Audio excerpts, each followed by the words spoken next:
What's the meaning of blow dry?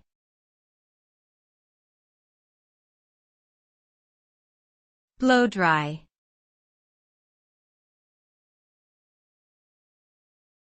Blow dry.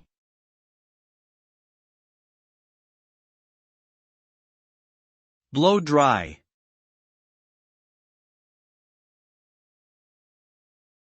Blow dry.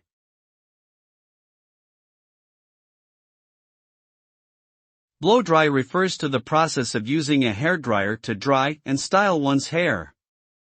The technique involves directing hot air from the dryer onto wet or damp hair while using a brush or comb to shape and smooth the hair as it dries.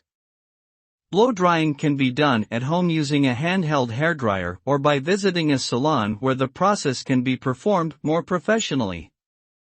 Blow drying is a popular styling technique as it can add volume and shine to the hair, create different textures and styles, and help to set hair products in place for longer lasting hold.